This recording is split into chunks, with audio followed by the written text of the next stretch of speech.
Hi, my name is Katie, and my mom is a cannibal. I know it sounds crazy, and I wish I was making it all up.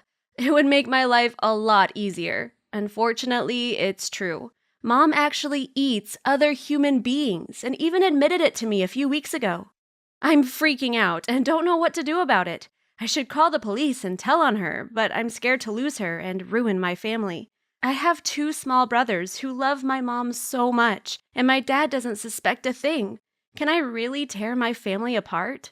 My mom has always been a bit weird. She's a nice woman and she's been a really good mother, but she's not exactly a normal person. Dad thinks her quirks are adorable, and I was too used to them to notice until I started high school.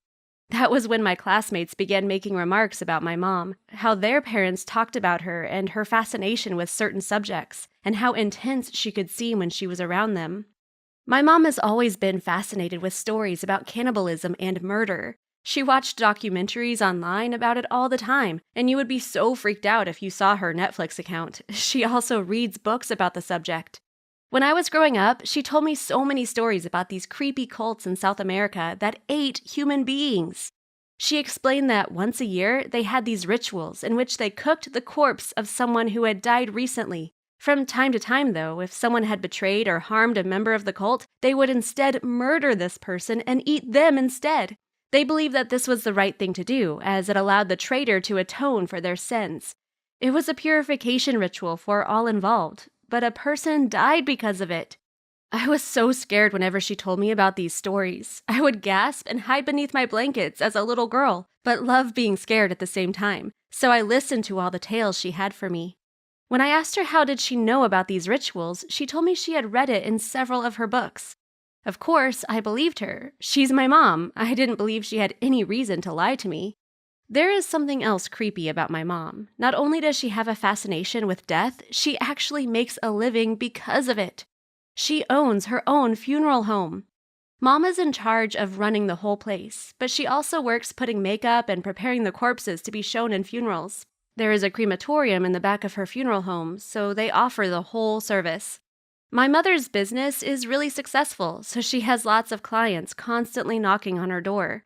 That alone is not that creepy. After all, it's a perfectly decent job, and someone has to do it. But when you add up her fascination and obsession with death and cannibalism, it gets really weird.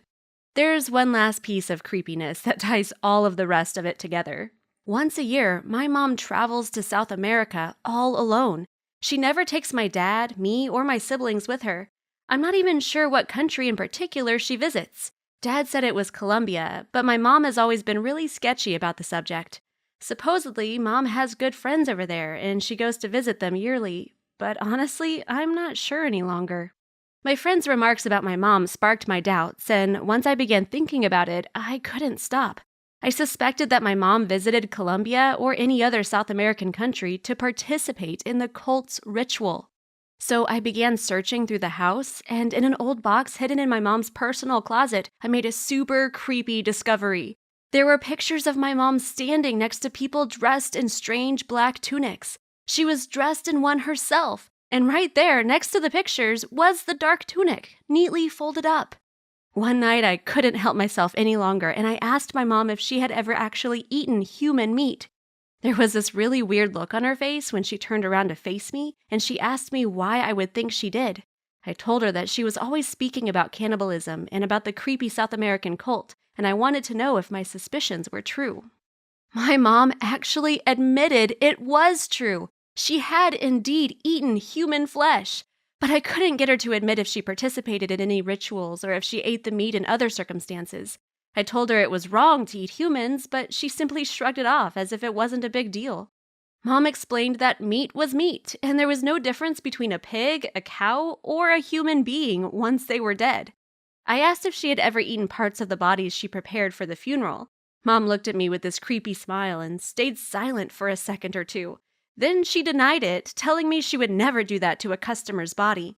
I didn't believe her at all. The smile she had given me was clearly her way of telling me the truth without admitting to any crimes. I really don't know what to do now. Mom's annual trip to South America is coming up, and I'm worried she'll help kill someone there. Sure, the cult might use a random corpse, but what if this year they want to help someone atone for their sins? Perhaps I'm blowing this out of proportion and my mom really does just visit friends in South America. What if I break up my family for nothing? What if people stop taking their dead relatives to my mom's funeral home and we go bankrupt? I'm scared and I don't know what to do. I don't want to get mom in trouble, but I don't want anyone to get hurt either. What would you do? I really need some help deciding. Thanks for watching. Don't forget to subscribe and check out the other videos on the channel. Hi, my name is Jason, and this is the story of how I went from broke to rich. It doesn't begin as a happy story, but thanks to my parents' efforts and a few wise investments, I was able to turn my life around. When I was growing up, I'd get online and see all these people living wonderful lives I couldn't afford. They'd live in wonderful mansions, travel all around the globe, buy expensive clothes, and own all kinds of pets. I wanted so badly to be like them, not see my parents worrying over the little money they made monthly. They worked so hard to provide for me, and I'm so grateful for all their effort and love. I promised myself I'd one day be rich and I'll buy a big, nice house for my mom and dad to live in. I was too young to get a job, and mom didn't allow me to apply for half-time gigs since she was worried I'd stop paying attention to my studies.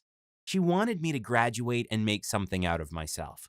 Then one day, tragedy struck. I arrived home from school to find my mom sitting in the living room, sobbing her eyes out. It was heartbreaking to see her that way. She hugged me tightly and after a while, managed to tell me what had happened. My dad had been in a car accident, and he had died before even reaching the hospital. I couldn't believe it. Now mom and I were alone, and the man who raised me and I looked up to was gone. The next few weeks were awful. I could barely get out of bed at first, but little by little I started accepting Dad's death. It was a struggle, but I went back to school and continued studying. My mom came home from work one night and she called me downstairs. She had news for me. Apparently, Dad had a secret saving account he had been keeping for years, saving up for our future. My mom decided I would be getting $10,000 out of it, as it was his inheritance and she wanted me to try and fulfill my dreams of investing my own money. She reminded me to be careful about it, but that it was time for me to live my life. Losing Dad had reminded her how short our lives could be. I took this responsibility seriously, and though I was heartbroken about my dad's death, I was happy at least I'd get to finally start making money for myself. So I began researching what I should invest my newfound money on, and heard about a brand new toy called the fidget spinner. I knew instantly it was going to be a big success. I've always followed my gut feelings, and I was wise enough to listen to it as well that time. I bought as many as I could afford, and only a few weeks later, it became this massive trend. I began selling them for 10 times what I had gotten them for and made a great profit out of them. It wasn't enough though, and so I continued with my research. A friend of mine introduced me to something I had barely heard of till then, Bitcoins. After finding out more about this cryptocurrency, I decided I needed to invest in it as well. When I got the Bitcoins, about 20 or so of them, they cost about $1,000 each, and I hesitated for a moment before buying them. My instinct, though, told me it was the right move, and it wasn't wrong. A few months later, the Bitcoin's price had skyrocketed, reaching over $15,000 each. I decided it was the right time to sell, and made over $200,000 profit from my new investment. Now I had to begin thinking bigger. It was time to really take a leap of faith and trust my gut for real. I wasn't dealing with a few $1,000s any longer. So I decided to buy a rundown house. It was the scariest decision of my life. The house was an absolute mess, and there were times I was sure I'd have to have it demolished. I hired a few great handymen who worked hard to turn the abandoned-looking home into an actual dream house. I ended up putting $50,000 into repairing it, even adding flowers to the backyard, making it look beautiful. By the time the repairs were finished, I couldn't believe how different it was from the place I walked in almost 6 months before. It didn't take me long at all till I managed to sell it for over $400,000. I decided to take the profits I made from the previous investment and repeat this project 2 more times, with a couple of new rundown houses in the same neighborhood. I got a huge profit each time. By then, I had already turned 21 and was making a decent living, but I wanted more.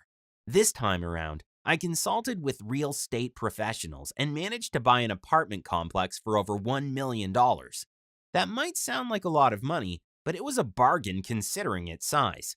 I had to spend almost all of my earnings on repairing the building, making it look presentable, but it was worth the effort. The apartment complex is fully occupied now, and I make over $20,000 a month from rental income alone. There's only one apartment that doesn't pay for rent, my mom.